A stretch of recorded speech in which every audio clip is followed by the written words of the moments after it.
Hello, good afternoon, everyone out there. Thank you for bearing with us as we started a little bit late today. We apologize due to the vast amount of registrants we had in this webinar, the staff webinar we had. We just didn't feel comfortable with being able to move as quickly as we originally scheduled. So thank you for your patience. We are being live streamed on YouTube due to the high visibility. We can only get 500 people into to the Zoom. So please, if you know anybody who wasn't able to get into the Zoom, please help us direct them to YouTube. This will be available not only live, but also after we're done on YouTube. We're also proud to offer interpretation services in Spanish. So we have Isabel Ceballos from our district translation services. She's on here. We were also doing closed captioning for anybody who is in need of hearing repair. I'm Corey. I'm going to guide us through our presentation and our Q&A today. And we do want to thank y'all so much for being here. And I'll be passing it off to some members of our leadership team throughout this presentation webinar, so that you get to hear from a lot of our district leaders about where we're at in our launch to learning for the 2020-21 school year. I'm going to go ahead and take care of some housekeeping just to make sure everyone knows how to do everything. And because Isabel is in the translation services, I'm going to read this in Spanish so our Spanish-speaking parents can understand. So to listen to this presentation in Spanish, you will need to activate this interpretation feature on your screen. Para escuchar esta presentación en español, se necesita activar la función de interpretación en su pantalla. And you can see the graphic here that shows it. Click on the lower part of your screen, the interpretation button. You choose your preferred language, English or Spanish. Active en la parte inferior de la pantalla el botón de interpretación y escoja el idioma de su preferencia, inglés o español. And then you have to mute the original audio in the menu. So to be able to avoid hearing me in English and in Spanish, hearing me in English, and you will hear a much better Spanish speaker in Spanish, you'll need to go ahead and mute. Deactive el idioma que no quiere escuchar el silenciar audio original. Usted puede utilizar audífonos. And remember, you can also submit your questions or ideas in Spanish. Isabel is going to be monitoring the chat. Recuerde que puede hacer sus preguntas, dar sus opiniones, opiniones en español en el chat y estaremos respondiendo las preguntas al final. Queremos escuchar todas sus opiniones. You can also see the instructions for closed captioning here as well. So if you're on YouTube, we apologize if you can't get you won't be able to get the Spanish translation now, and you may or may not be able to get the closed captioning, but we will provide that in the post after we're done. We'll make sure we do the closed captioning in YouTube, and we offer that in Spanish as well. Real quick, want to touch base on feedback and questions. We had a survey that was open last week. Hablar del aporte y las preguntas que tenemos sobre algunas encuestas que hemos realizado. I apologize, Isabel. Are you trying to speak to the whole group, or are you? Yes. Have people chosen already in interpretation? I'm not sure. I said it out loud, but I can't tell. I apologize. So I think they have, and we'll go forth.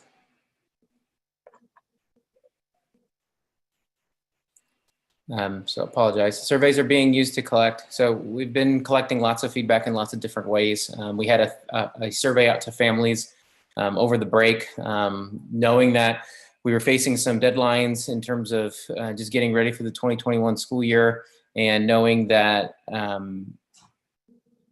things are continuously changing. We wanted to get as much feedback for baseline planning as we can. But we want to make sure it's clear that any actual request, we're going to talk a lot about choices and the choices parents will have when it comes to the start of the school year. the surveys were able to give us some baseline and general information, but there will actually be a selection process to be able to choose what you will select for your child or for your student in your household. So please make sure you're on the lookout for that. And we'll have some more information as to what that could look like in some of the guidance from TEA. In the state of Texas, we're going to respond to as many questions as we can here today on video, and we're going to hopefully answer a lot of them in these slides. Please know this is not the only opportunity you'll have to see and hear from your school district leaders. And it won't be the only opportunity you'll have to answer questions and see answers and responses. We're working on a frequently asked questions release that we'll have tomorrow as part of our fourth update for Launch to Learning 2020-21. And you'll have some of those answers, and we'll continue to build on that as we have answers to the hundreds and thousands of questions we know that you have, as this is of the top of your mind and deep in your hearts as we're all getting ready for next school year. I'm going to pass it off to our superintendent, Bruce Gearing, to give some insight as to what to expect in this presentation and to set the stage for what we're going to share today. Good afternoon, Leander ISD and families. Thank you so much for joining us today. We are really proud to be able to try to answer as many questions as we can. As Corey said, we are getting a lot of questions. We're trying to address those the best that we can. We thank you for your patience. We thank you for your time with us today. Our purpose, of course, is to talk about the options, the scenarios, and the next steps for Leander ISD as we progress towards the open of school in the fall of 2020. I'll start by saying that we do have an approved calendar for 2020-2021 that is published already on our website, that is board approved, and that is the calendar that we will be operating out of to start school. So the first day of school for our kids will be on August 13th.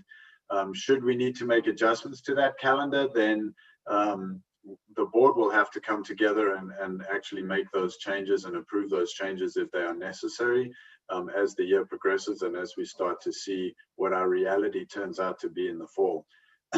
In the short term, we are, of course, working towards a recommendation to the Board of Trustees and a recognition of that recommendation on July 16th, and then making some final announcements on July 17th about bringing staff back in the second half of July, and then how we're going to start school in August.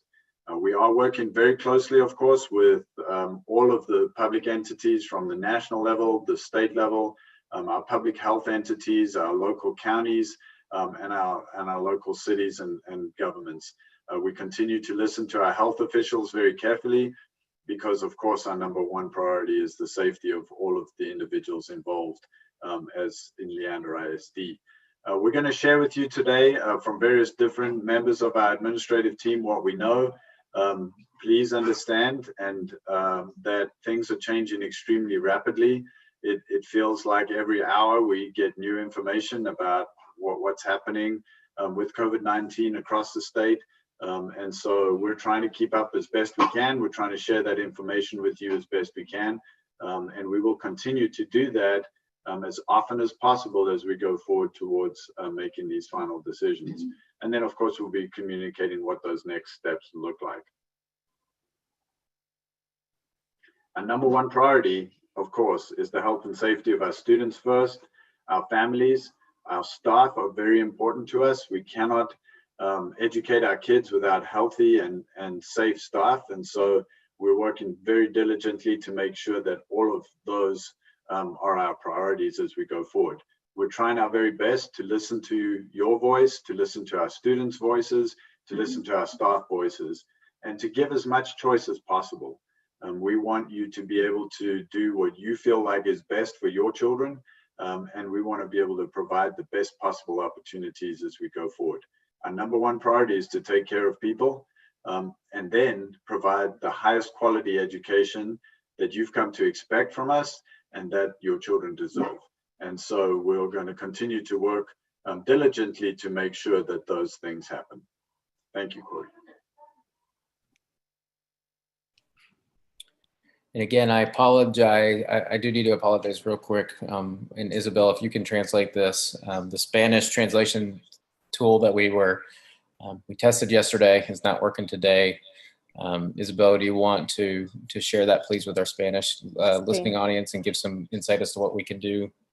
Sí, Cory. La función de traducción que ensayamos ayer vía Zoom, hoy no está la función abierta, activada, no sabemos por qué, pero podemos traducir consecutivamente si las personas tienen un poquito de paciencia. A medida que cada persona del distrito esté hablando, yo voy a empezar a traducir y darles los comentarios. Go ahead, Cory. Yes, gracias, Isabel. Mhm. We have Dr. Devin Padaville, one of our newest team members, coming to us from Fort Bend. He's an area superintendent in our district, overseeing 2 different feeder patterns. He's been our go-to in all of the conference calls with TEA, as this has been such a moving target. Devin, you want to share some updates as to what the state is telling us, please? Le Yes, damos la thank you. bienvenida al doctor Devin Paravin. Él es uno de los superintendentes de área del distrito. Él se unió hace muy poco al Leander ISD y viene de trabajar con varios distritos y con la agencia TEA. También ha estado muy pendiente de todos los cambios y nos va a dar una actualización. Go Thank you ahead. so- Thank you so much. So parents, we just want to thank you for attending today, and just there's no such thing as sharing too much information in a time like this. And we know you're concerned about the health and safety of your kids. And as a parent of a high schooler and a middle schooler, I know how that feels. So I want to share some information about where we are and what we've heard from TEA. You probably heard over the course of this summer, we presented to our board the idea of being in a hybrid situation. That would be some students attending on some days and some students attending on other days, with virtual learning in between. What we came to find is that TEA has given us a mandate that we must offer all families the option to come to school each day, and that we must offer families the option to be at home learning virtually each day. So what we found, and this is the Commissioner of Education's exact quote, is that there is a logistical impossibility of hybrid. And that is what we found in our district as well. If you research districts across the state, you will find that every district we have consulted with has abandoned the idea of hybrid because it is impossible given the mandates given to us by the Texas Education Agency. So that's why we're going 100% in person or 100% virtual. The state is also going to provide us personal protective equipment that we will provide to students and staff. This includes facial coverings, which are masks and face shields. It includes gloves. It includes hand sanitizer. And it is our plan to distribute these across campuses so that there is never any shortage of those supplies. STAR will continue. And in fact, that was one of the first decisions that TEA provided us. Even before we had public health guidance, which came out yesterday, the state provided the concept that we would continue with state assessments. Now, you as parents may be thinking, for our teachers and our kids during this very uncertain time, to take part in STAR may not be practical. And if you feel that way, we encourage you to reach out to your local and state legislators. Virtual learning student commitment. So I've seen this in the Q&A already, and I've answered it a couple times, but I want to talk about it here. Virtual learning student commitment. So what we're going to do is over the next few weeks, we're going to release an enrollment process where you can declare your intent of your child to either return to school or to learn 100% virtually. However, TEA has given us a guideline, and we don't disagree with this guideline, that parents should have the option to change their mind up until 2 weeks before the first day of school. And that is on our calendar, that is the last week of July. So that's a little bit of a window for you to make a decision and also have the option to change your mind in that process. Thank you, Corey. Again, Isabel, can you come back on and let everybody know, our Spanish speakers know what we're going to do? We do apologize for the technical difficulties, and we're not going to be able to simultaneously translate. Isabel, real quick, one last time.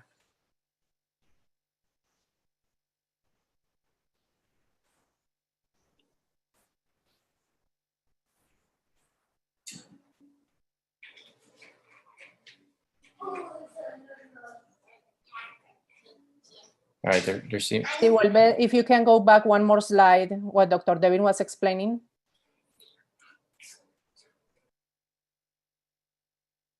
The last slide that he was talking about. That one, ok. Vamos a explicar un resumen corto de lo que el doctor Devin Paraville estaba explicando en la actualización que se ha recibido hasta el 7 de julio. Él habla de que es la imposibilidad que se ha visto desde la Agencia de Educación de Texas de realizar un modelo híbrido o mixto, porque es la imposibilidad logística de combinar todo esto. Por eso la mayoría de los distritos se han inclinado y la Agencia de Educación de Texas ha dado la guía de hacer una educación que sea 100% en persona o 100% virtual. Están también hablando de dar unas pautas de protección, de distribución de equipo de protección personal para los empleados. También la Agencia de Educación de Texas indica que las evaluaciones estatales STAR van a continuar. Y también el compromiso que los estudiantes deben tener con el aprendizaje virtual y se va a tratar de tener un compromiso sólido de todos los estudiantes al menos 2 semanas de que comience el primer día de clases. Vamos a tratar solamente para que las personas no se demoren mucho de hacer un resumen de cada diapositiva a medida de que las personas estén explicando. Go ahead, Corey.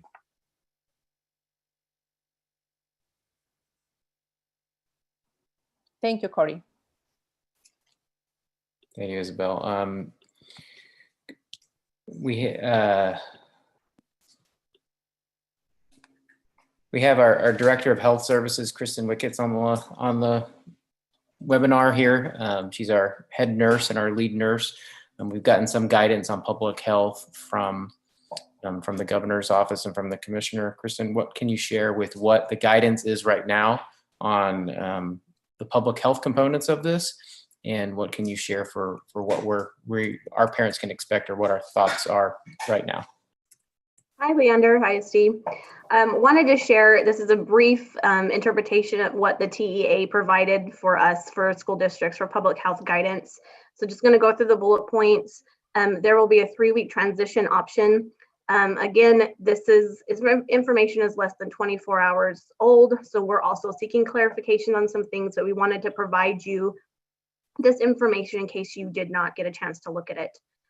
Students may return to school from COVID quarantine after 3 fever-free days without the use of fever-reducing medications and improvement of symptoms, and 10 days after the onset of symptoms.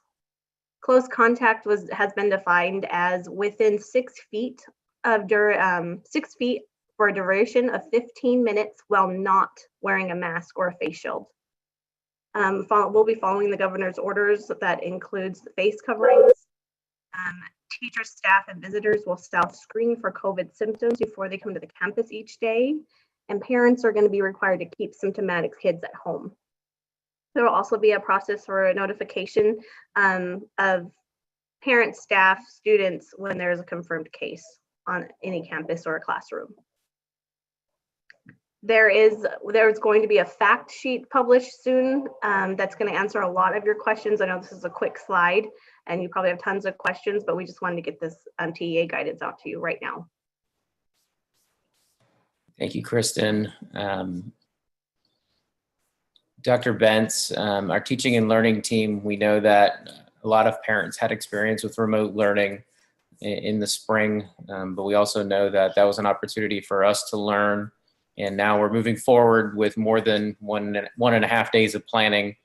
And we've learned a lot, we're changing a lot, and making sure that we can provide a high quality option for students and families who choose that for their students. Can you go ahead and give some details as to what our virtual empowered learning program will look like? Absolutely. Good afternoon, everybody. I wish I could see you, but great to see you. Like Corey just said, during the emergency remote learning that we did, I do want to give a shout out to our teachers overall. They did an amazing job with what they had to work with and the time frame they had to work with. We know as we move into the fall, any type of a virtual option that we will be offering will be better. We've had the time to do the research. We have the time to train our teachers, and our virtual empowered learning is completely redesigned. Now, first of all, just to reiterate, it is a 100% virtual option that will be available to all of our students. So we did have a lot of people take surveys, as Corey said. We had y'all parents, we had teachers, we had students take surveys, and we got a lot of feedback and suggestions and recommendations about how the virtual experience could be better for next year. And so I think we've built in most, if not all of those suggestions. So I'm going to go through them now. I might jump around a little bit. So we'll start with a virtual orientation for parents, because we really want parents to have the best opportunity to understand how the virtual learning environment works. What are the expectations of their children? What platforms they will be using? How they'll be logging in? What will be the workload? What will be the daily routines and schedules? All of that stuff, and have opportunities to ask questions of the teachers. From there, we'll have weekly emails telling you what the objectives are for that week, and then going into monthly Q&A webinars just for parents, so that you can have access to the teachers to talk and ask questions that you need answers to. So I've seen a couple of the questions in chat. I think these answer those questions. There will be a consistent daily schedule, and it will allow parents to better be able to plan their weeks and what's going on and when their kids will be on the computer and learning. Face-to-face learning, that was something that we heard loud and clear from you parents, from students, and from teachers. They want that connection with teachers, with their classmates. So we will have a blend of face-to-face learning and also independent work on assignments, projects, and activities, much as you would in an in-person classroom. But important thing to note, there will be face-to-face learning and interactions with teachers and their fellow classmates, both in whole group, small group, individual conferencing, tutoring, things like that. The grading system will be aligned to what is happening in the in-person instruction. So, for instance, I know this is the elementary group, but at the high school group, it will be a numerical grade, and it will be a part of students' GPAs. And we will be following the same formatting for elementary that we have been following and will be following for in-person instruction. Our teachers do need additional training, and we are going to be providing a foundational level of training, a virtual 101, if you will, of teaching in a virtual environment for every single one of our teachers as we head into this year, because as you see in the yellow and as you've mentioned in chat, there is a possibility that we may, go into a situation where 100% of our classrooms might need to head into a virtual environment. Hope not, but that could happen. We want to be prepared for that. Our teachers who are designated to teach in the 100% virtual empowered learning program will receive additional trainings. They will be going through a virtual teaching academy, the LISD Virtual Teaching Academy, to prepare them to create learning environments and educational experiences that are on a par with what's going on in our physical classrooms, and that meet those high quality standards that Leander ISD parents expect and are accustomed to in our classrooms. Lastly, our teachers across the district will be using learning management platforms. We'll be using Seesaw at pre-K through second grade and Google Classroom in 3rd through 8th. And the reason for that is we really want to streamline the delivery method for information, for lessons. Our goal with elementary students is they will be able to log in through their single logon, that launch pad that most of your students already know how to do.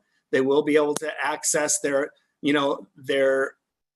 teacher and their assignments and get into their into their Google Meets meetings or their Zoom meetings, when, you know, the face-to-face meetings, really very quickly without their parents' assistance. We understand that we want to limit parents not to the clerical end of the teaching, but to the more traditional piece that you're used to in regular settings, where, you know, sometimes kids will have questions about the content or need help with their homework, right? Teachers will have office hours and they'll be also accessible during that time.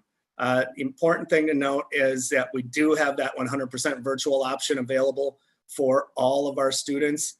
I saw some questions in chat about the ability to take a student out, a parent choosing to take a student out of the virtual option and place them back in-person learning, and we do want to support that. We do need to ensure some educational continuity though as well, and so we don't have that figured out precisely yet. We're working on that, but we do have some guidance from TEA, and what we'd probably be looking at is making those switches after a single grading period as requested, which in the elementary level is 6 weeks. So that's where we're at with that right now.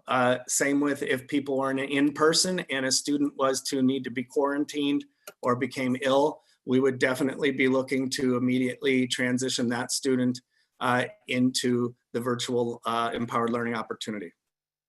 Thanks, Corey. Thank you, Dr. Benz. Devin, you've been leading a team of principals, administrators. You've led focus groups on what in-person instruction could look like. What can you share with parents as to where we're at right now about in-person school? Yeah, absolutely, Corey. So I know that the safety and health of your child is at the foremost of your mind. And we are working with principals. We are developing a comprehensive handbook for classrooms and buildings to ensure that we have safety protocols, health protocols. This includes hygiene, deep cleanings, and expectations for our campuses and our classrooms. These also include things such as structures for arrivals, dismissals, and transitions. And your campus leaders will be communicating that to you over the course of this summer as we get closer and closer to the finalization of that.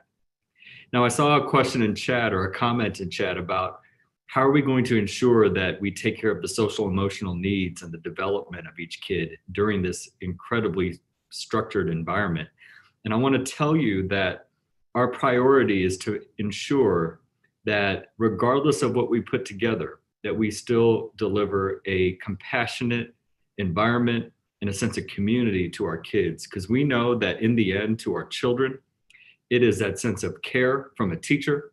It is that sense of community with my friends that is going to be lasting memories for the kid, and is going to be really what makes school for them and give them a sense of belonging. So that is a priority for us as we go through this really difficult challenge. Thank you, Devin. Kristen, our Director of Health Services, our lead nurse.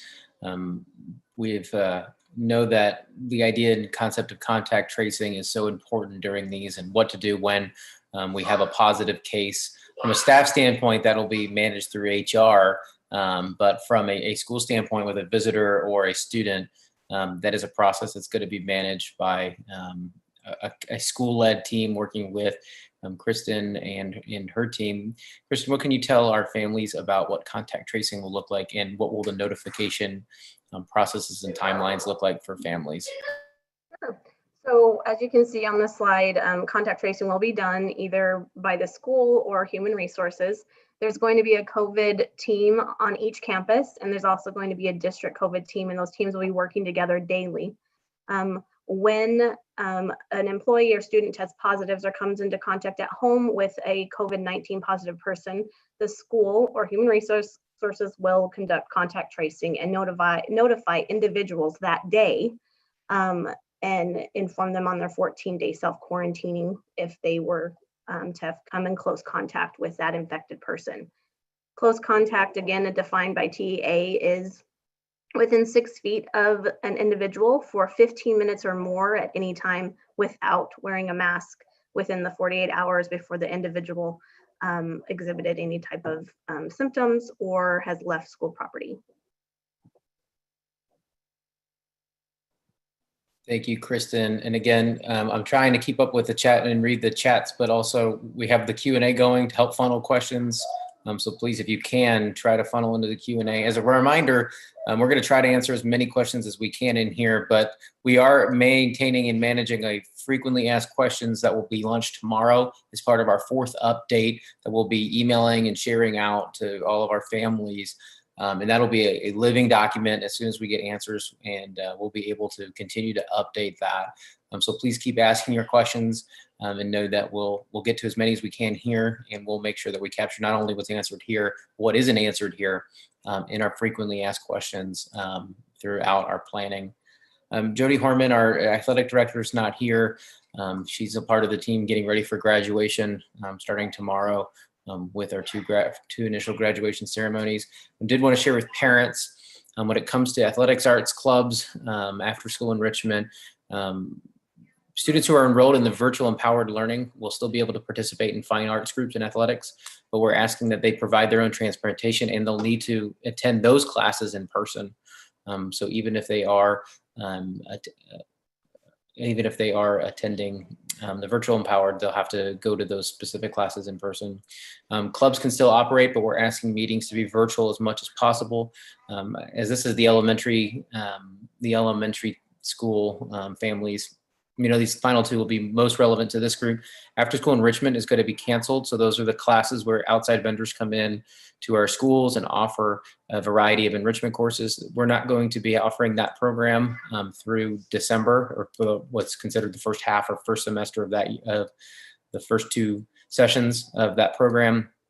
Look to what spring could bring with that. We do plan to offer the after school care program through YMCA. Those are a result of, we know that we need to provide, if we're open and in person, we know that we'll need to offer parents childcare services as best we can. YMCA is a single vendor that we know and have been working with versus having a variety of vendors. It also helps us to keep students contained in one space so that cleaning can be managed on a nightly basis. Our Director of Counseling Services, Steve Clark, is on the webinar here to talk about the social emotional support and the strategies for giving kids the love and the care that they need and deserve going into next year. Steve, can you share some details with our families? Hey, sure. And thanks for having this today. And so we know that each family has had their own unique experience to this pandemic and this school closure. And so as students return to either 100% virtual or face-to-face, we will do our very best to address the needs of each student as they re-enter the learning environment in August. Students and families are ready to get back to school and learn and address any learning concerns or learning gaps, and we know that's very important. But we also know it's extremely important to help our students reacclimate to their learning environment and address any social or emotional gaps that have been created by prolonged isolation. I've said many times that this is the longest period of time that many students have been out of school after they've entered K through 12. So we need to help our students reacclimate. Campus are being provided a framework of guidance to help our students reacclimate, and we will help them. We know that learning is a social activity, so we want to help our students with the social activities of learning, whether it be 100% virtual or face-to-face after this prolonged isolation. So our focus will also be given to our students who are new to district, who are new to a campus, especially our 5th to 6th and 8th to 9th, and any student who is moved from campus to campus. So we have provided a framework for campuses because we know each of our 40+ campuses have a unique setting and unique needs. And so they will work within the framework. Our students will also continue to have access to counselors no matter the setting, whether it be virtual or face-to-face. And so that will be so that will continue to be offered to all of our students, and as well as lessons that will be posted on our website that parents can use at home, as well as second step lessons from home as well. And again, we will continue to offer our services through our licensed professional counselors and licensed clinical social workers. And so those will continue to be offered. And again, those can be either face-to-face or 100% virtual. So we can do that through online platform or as well through the face-to-face. So thank you. We have our Executive Director of Special Programs, Kimberly Waltman here. We know we're getting a lot of questions in the Q&A about making sure that we provide a high quality of services for all students, especially those who are on IEPs, 504s, or RTI plans. Kimberly, what can you share with our parents about what special programs will look like, both in person and virtually, when we open school? So parents, thank you for being here to partner with us today. I just want you to know that the questions and the comments that you're providing in the Q&A and the chat, it's great feedback for us as we are continuing. As many people on this Zoom have shared, the guidance continues to change. And so we are taking your feedback. So thank you for being here today as we are continuing to solidify some plans with our guidance. I want to start with our IEPs and our 504 plans, as well as RTI supports will be implemented to the fullest extent possible. I know that in the spring during our emergency remote learning, we had to make a lot of adjustments as we were working to serve students at home. One of the things that we are going to do that we didn't do as much in the spring is increase synchronous learning for the 100% virtual learning option. And so if your family chooses for your student to stay at home to receive their instruction, there will be daily schedules for our students to access their teachers in live formats to be able to receive their services. That includes related services. We'll be doing some teletherapy as well as the live virtual sessions so that they will get that just-in-time learning aligned with their goals for their IEP, their 504 plan, or their RTI plan. We know that student safety is at the top of your priority list, and we want you to know that that's at the top of our priority list as well. And so we are establishing safety protocols for our staff and our students. We recognize that at the elementary level, some of our students are going to struggle with the mask and the sanitization and things like that within the classroom and the social distancing. And so our team is working very diligently right now to establish what those protocols are so that we can train our teachers, so that we have practice routines in our classrooms. We are very strongly focused on and continuing our inclusive mindset and our inclusive model. We don't want this situation to limit our students to their services. And so we're putting some safety protocols in place for that as well. If it is time to go to a different setting, what are those sanitizing procedures before we move into that different setting? And then how are we going to sanitize when we come back? We have piloted several things during ESY, as well as we're going to do some summer testing for special education assessments. And so we are piloting using some plexiglass screens. We have masks that have the clear opening so that you can see the smiles and you can see their faces, the teachers' faces, as well as our students who are deaf and hard of hearing. It's going to be important for them to be able to access being able to read faces. Those are just a couple of things that we are piloting this summer to see how they work with our students. And we're going to continue to research and look at new ways that we can support students. We are collaborating with everybody on this Zoom. We are working with curriculum. We're having staff forums as well as meeting with principals and meeting with parents and the curriculum team. So we're all in this together. But the guarantee that I have for you is that we will be providing more synchronous instruction for virtual learners that need to stay at home. We recognize that, and we will mirror what in-person instruction will look like to the fullest extent possible for our virtual learners and special programs. Thank you, Kimberly. We do not have Susan on. Oh, actually, I'm here, Corey. I'm under another name, just to confuse you a little bit. We got two Jennifer Collins, no Susan Cole, but we'll have Jennifer Susan respond and give y'all an update as to where we're at and specifically talk about some of the learning that our teachers are going to be doing in the next couple of weeks and months. Yes, thank you, Corey. Thank you all for zooming in today. So just from here, what this slide shows is what we've been doing is we've been planning, and you can see starting back early May with that, preparing for the reopening of school.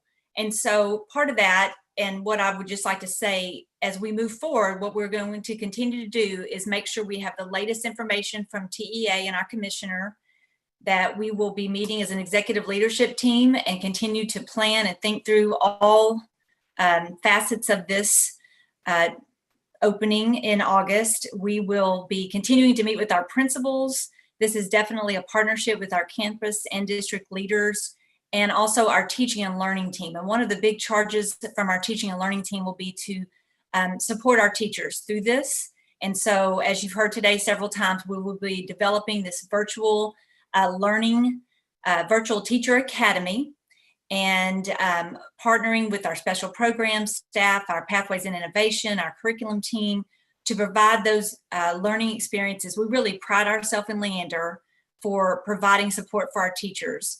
And I can tell you, and I know it's come up several times today as well, one of those, part of that academy will be to make sure our teachers have the best resources to connect with their students in a virtual way and to build those relationships, because I know we've heard that, and we know, as Steve Clark talked about today, the whole child is critical as we move forward. So lots of planning still to do, lots of work to be done, but we're confident we will be ready.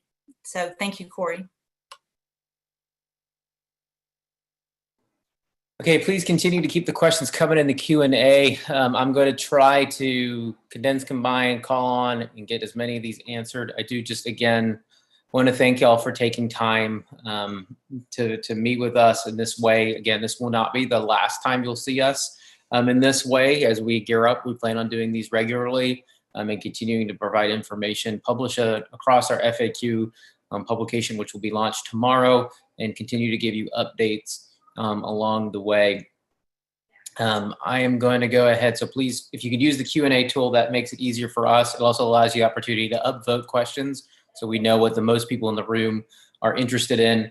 So I'm going to go ahead and just take it off the top. And we have a question. I'm going to direct it to Jennifer Collins, who is on the line as our Assistant Superintendent of Curriculum and Instruction.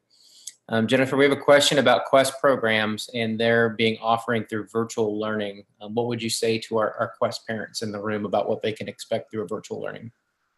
Yeah, so I can say that we are currently working with the entire teaching and learning team, including Kathy Wood, who runs our Quest program, to determine which parts of each of our programs can be offered in virtual ways and which parts cannot. So I do anticipate that our Quest students would receive some Quest instruction, but what we're having to look at right now is what are the pieces that can be offered in a virtual way and what are the pieces that just could not be offered in a virtual way. And so those are the types of specifics that we want to be able to provide to parents next week to help them make the best decision for their own students. Thank you, Jennifer. I'm going to ask a question to Devin, and then I'm going to ask Dr. Gearing to kind of weigh in on it, because it kind of goes twofold. Devin, we know that when we presented to the school board last month, and a lot of our efforts were on this hybrid option. You talked about it a little bit earlier when we were doing through some slides. And we know a big component of that hybrid option was the ability to space students out, and we were looking at a 50-50 model. And essentially what happened was, to reiterate what you said earlier in the webinar, was the governor and the commissioner came out and said that we were required to offer every family an in-person 100% option. And that made it logistically, whatever the commissioner's words were something that we echoed already, logistically impossible to be able to manage both of those options in schools. Given that, and knowing what we know about the public health guidance that we're getting, what can you say to families who are concerned and asking questions about spacing and social distancing in schools? No, Corey, that's a great question, and a huge concern for all of us. So one of the things that we're going to do, and to all of our audience members here, I just want to reiterate to you, I know we've answered a lot of questions, but we haven't answered enough to make you feel like you have all of the information you need. We are going to provide an FAQ in the next 24 hours. And even that FAQ is still going to leave you with questions. And I can promise you that we will continue to try to address every item we can for you for the safety and health of our kids. Now, with spacing in our classrooms, what we're going to do is after we get enrollment, we are going to study our campuses and try to lower each individual class size as much as instructionally possible. This is going to take some unique arrangements in our classrooms and in our buildings in order to make sure that we're protecting the safety and health of our students and our staff. On top of that, we are going to have safety and hygiene requirements for staff and students, appropriate to age, of course, but this will include such things as daily or routine hand washing during the school day, use of hand sanitizer, and the wearing of facial coverings, as ordered by the governor earlier in the last couple weeks. And Dr. Gearing? Well, and Bruce, before you respond to, in that light, we're getting questions about, and we just got off of our webinar with teachers and staff, and we're getting questions about what the impact is of teachers.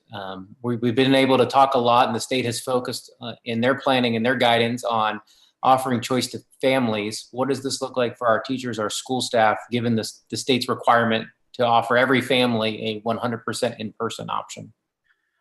So as I mentioned earlier, the health and safety of all of the individuals involved are of primary importance to us, and that includes our staff. So, we cannot serve kids if we don't have healthy teachers in our buildings. And so we've got to do everything in our power to make sure that our staff stays healthy, number one.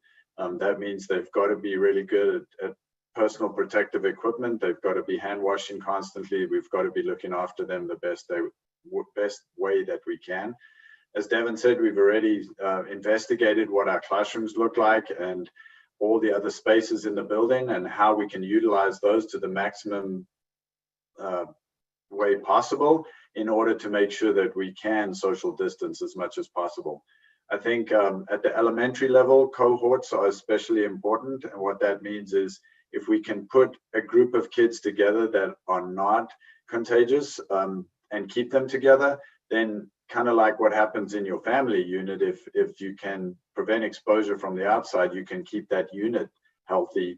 And then you can have more than, say, 11 individuals in one space if you can manage to pull that off. We are very concerned about the safety of our students. We are very concerned about the safety of our staff. We are public school, however, and we have to also pay attention to what the governing agencies are telling us that we have to do. And right now, TEA and the governor's office are telling us that if parents choose to send their kids to school, then we have to offer them the opportunity to get an education. And so we're going to do that in the very best way that we possibly can.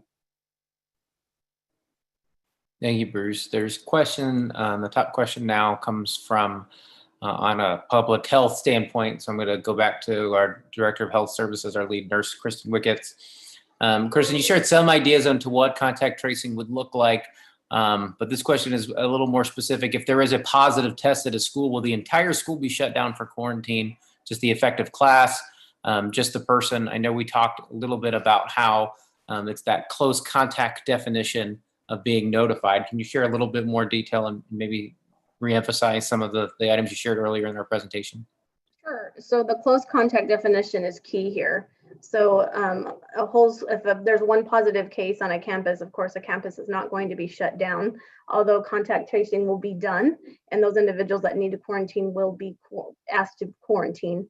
Again, the close contact is prolonged amount of time within 15 minutes around an individual that has tested positive for COVID-19, and you're around them for 15 minutes or longer without either one of you wearing a mask. Again, there were some questions also. I just wanted to touch base that if there is a symptomatic or a non-symptomatic student or a staff member that we don't have a confirmed positive COVID-19 result on, or they refuse to see a healthcare provider, but we, during our contact tracing process, have identified the individual as being a close contact and needs to quarantine. So without having the test results, as we all know, the test results are taking a little bit longer. we are falling back on our local and federal health authorities that have guided us that we can use this guideline. The individual has to be at least 3 days, have had to pass since recovery, which is the resolution of fever without the fever reducing medications being used. The individual has to have improvement in respiratory systems like as a cough or shortness of breath. And it has to be at least 10 days that have passed since the exposure. Now, I know that sounds like a lot, and some kids get diagnosed with strep, some kids get diagnosed with other things other than COVID-19. So if a parent or a staff member doesn't want to wait the 72 hours or the 10 days that have passed, then they're going to have to provide documentation from a physician clearing the student or the staff member that they got a different diagnosis than COVID-19. Other than that, everybody else will fall into that 72-hour fever category with the 10 days that have passed, unless we had a positive test and we can start looking at dates then. You know, that's a lot of information, and we'll make that crystal clear on our facts when those get published. Kristen, while we have you, there's a couple questions just about masks. What can you say and advise parents about what public health is saying about masks and what we're considering and looking at when it comes to mask or face coverings? I'm using those two interchangeably. So face covering is what's required for anybody under the age of 10. I know that we have had discussions on our students that are under the age of 10. If there is a situation or a hall passing period or something where we cannot ensure that 6 feet of social distancing, that we are going to attempt to have our younger students wear those masks at those times and also on buses. But none of that is set in stone. We are still working through all of that, and we'll hope to have it all together for you guys soon. Question at the top is an interesting one right now. Normally we'd pass it off to our assistant superintendent, John Graham, but he is not here because he's getting ready for graduation for tomorrow. There was a concern or a question about being in 2 counties, being in Travis and Williamson County. Kristen, you're probably actually the best one to answer this one in this chat as well. How do we operate in 2 counties with 2 different public health agencies? What would you tell parents, particularly with some of the announcements that Austin, Travis County, I believe, just released earlier today? Right. So we have really good, strong relationships with both Austin Public Health and with Williamson County Public Health offices. When there's any type of communicable illness or disease that presents on our campuses, we work closely with both of them. And once we identify where the specific individual, what county that individual is located in or individuals are located in, sometimes we have to use both public health organizations, and we work together to provide communications and guidance. Thank you, Kristen. We have some questions about parent choice. We know that we have parent choice and family choice for students when it comes to that 100% virtual empowered learning option and the 100% in-person option. What happens if parents get into one and change their mind, especially as we've mentioned several times, this is an evolving situation.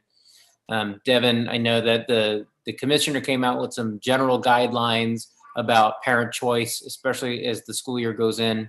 What would you share with parents who are interested in what this looks like? Not necessarily just in that last week of July when we're 2 weeks away from the start of school, but also 1 week after school starts or 2 weeks after school starts or a month or 2 months. Corey, thank you for that question. So we already talked about what it looks like in the summer. During the school year, we're going to, in our FAQ, we're going to share how parents can elect. Let me take one example. If you're in virtual learning and you wish to come back to school, we will have set dates that you can return to school. TEA has provided us a guideline that this set date that we hold a student virtually that wants to come back to school, it can be no longer than the duration of that grading period. But we're still determining what that time frame is going to look like.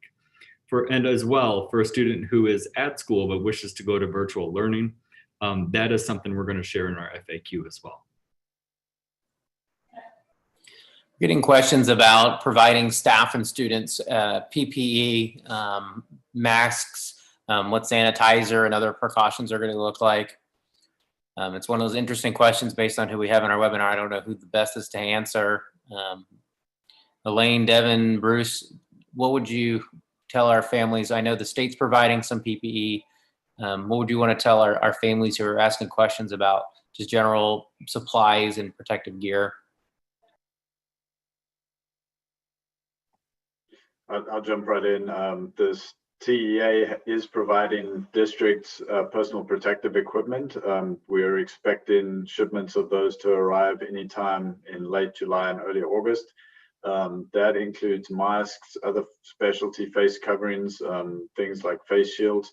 We are also ordering and investigating those face coverings to make sure that we have enough, at least for the start of school. They'll also be providing hand sanitizer as well as gloves. And so our staff will primarily be using, of course, the gloves, and then hand sanitizer will be available. It would be our recommendation that parents provide their children with their own personal PPE if at all possible, because that will help. Of course, it seems reasonable that anything that can be washed, the face covering that can be washed, is helpful, because then those can be freshly laundered as often as the parent feels necessary, and those students can be bringing those backwards and forwards to school. Bruce, while I have you here, you know, we were sharing a continuum graphic when this started, and the governor and the commissioner kind of, you know, redefined what a continuum looks like. But we are very cognizant that this thing's ever changing. Just like I said, I think at the beginning of this webinar, the last one, it feels like March and April again, where at any moment we're going to get an announcement that completely changes our course and our plans. What would you tell our families who are just looking at this situation the same way we are, the same way the numbers and everything's moving, in terms of what it could look like and how it could look different than the spring for us as this public health crisis evolves and the curve continues to go up, particularly right now?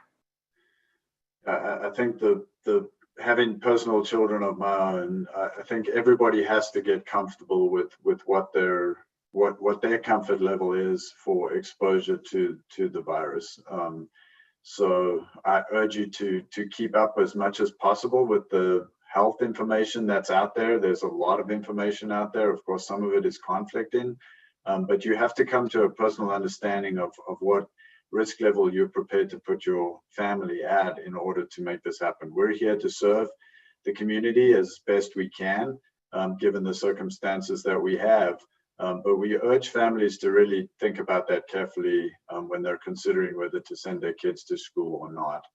That is a personal decision. We're here to support you and try to answer questions as best we can, but you do have to make that personal decision at the end of the day. You know, I think we are going to offer 100% in-person school for those who need that. We understand that there are going to be situations that require us to have children present in our schools 100% of the time. We are going to offer a 100% virtual environment for those who are able to keep their children at home. We're going to make that as robust as possible. It's definitely going to be more robust than the spring. There's going to be synchronous portions of it to make sure that our teachers are in front of our kids and connecting with them and helping them to keep that sense of belonging, and to make sure that the learning is as live as possible. But there will also be asynchronous pieces, and that will be governed really and managed by making sure that students are making progress. So part of our attendance funding is going to be determined by the progress that students make. So there will be requirements and accountability for students and for their learning as we go into this more robust, empowered virtual learning in the fall. I think we have to be prepared to be flexible and adaptable because things are going to change, as you said, Corey. Thank you, Bruce. We're about to wrap up. Again, I just want to hit home. This video is available now on YouTube, and as soon as we end, it'll still be there on YouTube. So please feel free to share, go back. We'll be doing secondary, middle, and high school parents tomorrow, and we'll be sending out that FAQ as well. That will have this and more questions answered. There's some questions I do just want to kind of combine. I'm going to try to do some rapid fire response here real quick. There's a question about who determined that definition of close contact. That came to us from the state regarding that close contact definition, that 15 minutes and 6 feet or less without a mask.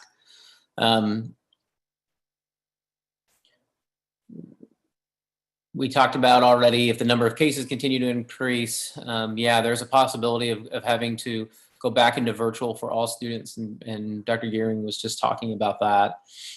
When it comes to screening, Kristen, I think maybe you can just hit this one as our last question before we get off of this call.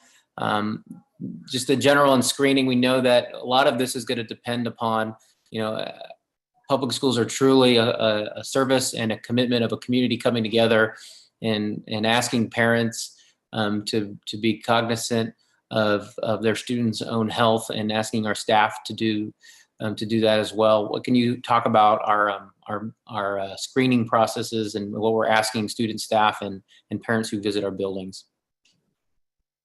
For our screening processes for staff and visitors, and they will be conducting a self-screening before they enter the campus or come to work every day.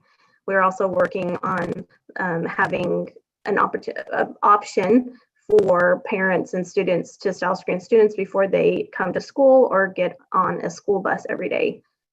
I understand that some of you are concerned that some parents aren't going to have the ability to get the screen done before they come to school, or not. It's an honor system, and like Corey said, as a community we have to come together and we have to be honest to protect everybody within our community. So that's where we're leaning right now, is students will be self-screened before they come to school. Now, if something comes up and we're informed before school starts and the student's on their way, of course it will screen them. If something happens on campus or there's some symptoms or a need to do a screening on campus, of course that'll take place by the campus nurse. Thank you, Kristen. Thanks to our entire panel. Thank you to our parents for coming and joining us. We know this was late and last minute. We appreciate the opportunity to be in front of you. Bruce, you have 30 seconds or less of wisdom or reassurance.